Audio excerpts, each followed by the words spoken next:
kelas 2E Program Studi Pendidikan Guru Sekolah Dasar Universitas Pendidikan Indonesia, Kampus Daerah Tasikmalaya. Di video kali ini, saya akan membahas mengenai materi prinsip-prinsip umum dalam mengembangkan kurikulum. Sudah siap menyimak? Tonton videonya sampai selesai ya. Baik teman-teman, sebelum masuk ke pembahasan inti, mari kita sedikit mengulas mengenai pengertian dari kurikulum itu sendiri. Jadi, secara etimologis, kurikulum berasal dari bahasa Yunani, yakni kurir yang artinya pelari dan kurer yang artinya tempat berpacu.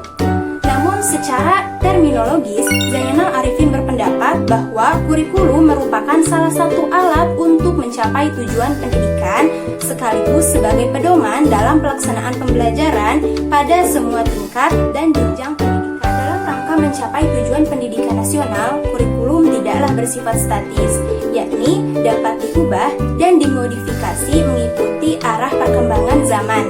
Proses memodifikasi dan mengubah kurikulum ini disebut pengembangan kurikulum. Indonesia merupakan salah satu negara yang cukup banyak mengubah dan mengembangkan kurikulum. Terhitung, pemerintah pernah 10 kali menjalankan pergantian kurikulum dimulai dari kurikulum 1947 hingga kurikulum 2013. Bahkan rencananya saat ini pun pemerintah akan mengembangkan kembali kurikulum, yakni kurikulum 2022 atau kurikulum prototipe. Kurikulum bukanlah proses instan tanpa adanya kajian yang matang. Dalam mengembangkan kurikulum, diperlukan memerhatikan prinsip-prinsip yang ada. Prinsip-prinsip dalam mengembangkan kurikulum terbagi menjadi dua, ada prinsip umum dan prinsip khusus. Namun, di video kali ini, saya hanya akan membahas mengenai prinsip. Baik, kita bahas satu persatu. Yang pertama itu prinsip relevansi atau prinsip kesesuaian dengan pihak eksternal maupun internal. Kesesuaian secara eksternal yakni kesesuaian kurikulum terhadap kebutuhan masyarakat, baik itu pengetahuan, keterampilan, dan sikap positif yang dimiliki seseorang ketika berada di kalangan masyarakat. Jadi artinya, ketika seseorang telah selesai melaksanakan pendidikannya, ia dapat berkontribusi terhadap diri, keluarga, masyarakat, maupun negara. Kemudian, kesesuaian secara internal yakni kesesuaian kurikulum dengan komponen-komponen kurikulum. Komponen-komponen tersebut yakni tujuan, konten materi, metode, dan evaluasi. Jika tidak adanya kesesuaian baik secara eksternal maupun internal, maka kurikulum tidak akan berfungsi dengan baik. Kemudian yang kedua, yakni prinsip fleksibilitas, yang mana pada implementasinya kurikulum dapat disesuaikan dengan situasi dan kondisi, seperti tempat dan waktu yang selalu berkembang, serta kemampuan dan latar belakang siswa. Dalam hal ini, pendidik memiliki kewenangan untuk mengembangkan kurikulum sesuai dengan minat dan kebutuhan peserta didik pada lingkungannya. Kemudian yang ketiga, yakni prinsip kontinuitas atau prinsip keberlanjutan baik antar kelas maupun jenjang pendidikan selanjutnya.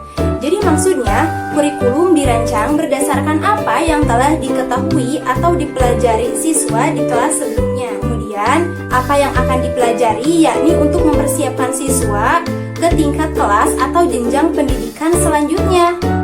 Dengan prinsip kontinuitas ini, maka dapat diketahui apa yang telah dipelajari, yang sedang dipelajari, dan yang akan dipelajari oleh peserta didik. Oke teman-teman, prinsip selanjutnya yang keempat yakni prinsip efisiensi yang bermakna sederhana atau mengarah kepada kemudahan dalam penerapannya. Prinsip ini perlu diperhatikan ketika merancang kurikulum, apalagi di negara Indonesia dengan kondisi geografis yang berbeda-beda. Karena ketika kurikulum dirancang kemudian akan diterapkan, apakah kurikulum tersebut dapat diterapkan di pusat kota maupun di daerah pinggiran atau tidak. Kemudian, prinsip yang kelima yakni prinsip efektivitas. Ini sangat erat kaitannya dengan tujuan pendidikan. Karena ketika tujuan pendidikan telah tercapai, maka dapat dipastikan kurikulum tersebut adalah kurikulum yang efektif. Maka adanya prinsip efektivitas ini, tujuan pendidikan harus dirumuskan dengan jelas, dengan logis, dan terukur. Baik teman-teman, itulah materi mengenai prinsip-prinsip umum dalam mengembangkan kurikulum. Mudah-mudahan ada manfaat yang dapat teman-teman ambil dari video ini. Selebihnya, teman-teman dapat mencari referensi dan pemahaman yang lebih dalam. Mungkin sekian dari saya. Mohon maaf apabila terdapat banyak kekurangan dalam penyampaian. Terima kasih dan sampai jumpa. Wassalamualaikum warahmatullahi wabarakatuh.